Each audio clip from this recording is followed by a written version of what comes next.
नमस्कार मित्रों, आपके अपने YouTube चैनल में आपका स्वागत है। आज की जो हमारी कहानी है ये बड़ी ज्ञानवर्धक है। ये कहानी आपको आपके जीवन में ढेर सारी प्रेरणा देगी। इस कहानी को पूरा सुने। आज की जो कहानी है ये कबूतर और कबूतरी का प्रसंग है।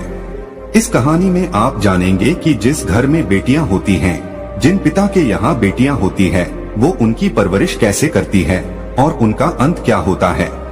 किसी भी घर में पुत्री का जन्म लेना कितना शुभ होता है, कितना खास दिन होता है। जिस घर में जिस दिन पुत्री जन्म लेती है, शास्त्रों में ऐसा बताया गया है, जिस घर में पुत्री जन्म लेती है वो बड़ा भाग्यशाली होता है। और गरुड़ पुराण में तो यहाँ तक लिखा है, जिस घर में पुत्री जन्म नहीं लेती उस व्यक्ति का मुख देखने का भी कोई धर्म नहीं होता है। ऐसा गरुड़ पुराण में स्पष्ट लिखा हुआ है। लेकिन जो लोग अपनी पुत्री को भारी छूट देते हैं, भारी लाड़ करते हैं, उनकी पुत्रियां बिगड़ जाती हैं। आज की ये कहानी आपको यही दर्शाएगी। कहानी शुरू करने से पहले जो लोग हमसे नए जुड़े हैं वो हमारे चैनल को सब्सक्राइब करें। शुरू करते हैं आज की कहानी। प्राचीन काल समय में एक जंगल में एक कबूतर और एक कबूतरी बैठे हुए थे। सर्दियों की रात थी, कड़ाके की ठंड पड़ रही थी। तब कबूतरी कबूतर से कहती है कि पिया जी, आज की रात निकालने के लिए ऐसा क्या किया जाए जो आधी रात निकल जाए। सर्दी बहुत भारी पड़ रही। कबूतरी कहती कि कोई ऐसी कहानी सुनाओ जिसे हमारी आज की ये रात कट जाए। कबूतर कबूतरी की बात सुनने के बाद एक कहानी शुरू करता है और कबूतरी से कहता है कि तुम ध्यान से सुनो, बड़ी ज्ञानवर्धक और बड़ी प्रेरणादायक कहानी सुनाने जा रहा हूँ। ये कहानी एक सेठ और उनकी पुत्री की कहानी है। अब कबूतरी बड़े ध्यान से सुनती है और कबूतर कहानी शुरू करता है। जो लोग इस कहानी को सुन रहे हैं वो इस कहानी को पूरा सुने। कबूतर कहानी शुरू करता है कि एक नगर में एक सेठ रहता था। उस सेठ के वहाँ पे एक पुत्री ने जन्म लिया। जब पुत्री ने जन्म लिया तो सेठ के घर में बड़ा अजीब खुशी का माहौल रहा। वो अपनी पुत्री से इतनी मोहब्बत करता था, इतना लाड़ करता था, इतना प्यार करता था कि इसकी कोई सीमा नहीं थी। पुत्री को कुछ कहने की जरूरत नहीं पड़ती थी। वो पहले से पुत्री की हर इच्छाओं को पूरी करता था।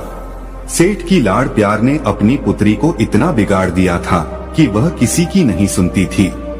इतनी नकारा हो चुकी थी, किसी काम में उसका मन नहीं लगता था। सुबह 10-11 बजे से पहले बिस्तर से नहीं उठा करती थी। घर वाले यदि कुछ कहते तो उनको 10 बातें सुनाती थी। दिन भर जवान लड़कों के साथ इधर उधर घूमा करती थी। रात को 12 बजे घर पे आया करती थी। सेठ की लड़की इतनी नकारा हो चुकी थी कि बयान करना भी बड़ा मुश्किल होता है।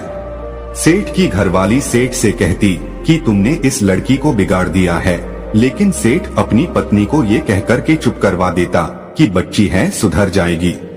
अपनी बच्चियों से मोहब्बत करनी चाहिए, प्यार करना चाहिए, लाड़ करना चाहिए, उनकी हर जरूरत का ख्याल भी रखना चाहिए। लेकिन इतना भी लाड़ प्यार ना करो कि उसका जीवन ही बर्बाद हो जाए। वो सेठ बिल्कुल ऐसा अंधा हो गया था अपनी पुत्री के प्यार में कि उसको कुछ दिखाई नहीं देता, सिर्फ अपनी पुत्री ही दिखाई देती थी। वह भूल गया था कि मेरी पुत्री को एक दिन दूसरे घर भी जाना है। बहन बेटी जो होती है वह किसी घर में नहीं समाती, उसको दूसरे घर जाना ही पड़ता है। सेठ इस बात को भूल गया। सेठ अपनी पुत्री से इतनी मोहब्बत करता था कि उसको कभी डांटता भी नहीं था। यदि कोई दूसरा भी, यदि उसकी माँ, उसके भाई वगैरह भी डांट दे तो उनसे भी सेठ लड़ता था, मना करता था। वो यही कहता कि अभी बच्ची है, सुधर जाएगी। अपनी पुत्री को हमेशा अच्छे संस्कार देना चाहिए। हर माता पिता को अच्छी तरह से मालूम होता है कि उनकी पुत्री को एक दिन जवान होने के बाद दूसरे घर में जाना पड़ता है। पुत्री की हर गलती को माता पिता सहन कर सकते हैं, लेकिन ससुराल वाले कभी भी बर्दाश्त नहीं करते हैं। इसलिए पुत्री को अच्छे संस्कार दो। कबूतर कबूतरी से इस बात को कह रहा है और कबूतरी ध्यान से सुन रही है। कबूतर आगे कहता है कि अब सेठ की बच्ची जवान हो चुकी थी। अब सेठ को एक चिंता सताने लगी थी कि कोई अच्छा सा वर, अच्छा सा रिश्ता ढूंढ के और मेरी पुत्री की मैं शादी करूं। यह सपना हर माता पिता का होता है जिस घर में लड़कियां जन्म लेती हैं। हर माता पिता का ये सपना होता है कि वो अपनी पुत्री की अच्छे घर में शादी करे और उसका अच्छा घर बस जाए। अब सेठ भी इसी चिंता को लेकर बड़ा दुखी रहने लगा। सेठ अपनी पुत्री के लिए अच्छे अच्छे रिश्ते ढूंढता, अच्छे रिश्तों की तलाश करता। अंततः उसको एक अच्छा रिश्ता मिल जाता है और सेठ अपनी पुत्री की शादी बड़ी धूमधाम से कर देता है। अच्छा सारा धन दे करके अपनी पुत्री को विदा करता है। जब उसकी पुत्री ससुराल में जाती है तो 10 दिन बाद ही अपने पिता को फोन कर देती है और पिता से कहती है कि पिताजी इसी वक्त आप मुझे लेने के लिए आ जाइए।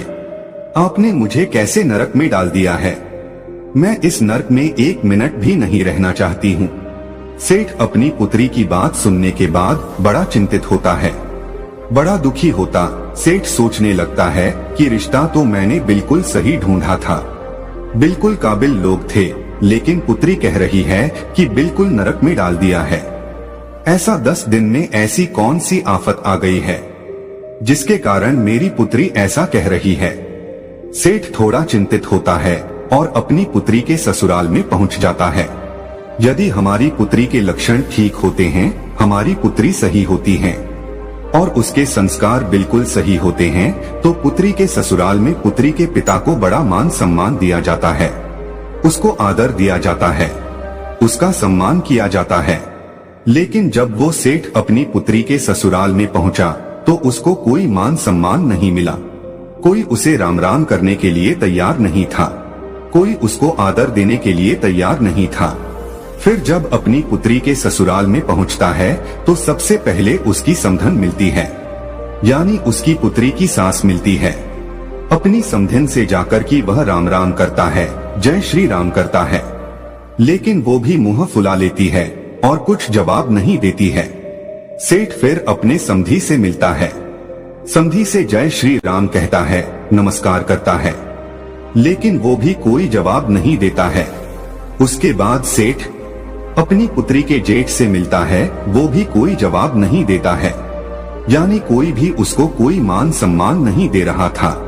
अंत में सेठ अपने दामाद से मिलता है। सेठ का दामाद कहता कि अपनी पुत्री को ले जाओ, हमें इसकी जरूरत नहीं है। ऐसी बिगड़ी औलाद आपने पैदा की है, हमारे घर को नरक बना दिया है। इसको तुरंत इसी वक्त यहाँ से ले जाओ, जो तुमने दहेज वगैरह दिया है उसका बैठ के हिसाब कर लो, हमें इसकी जरूरत नहीं है। सेठ बड़ा दुखी होता है।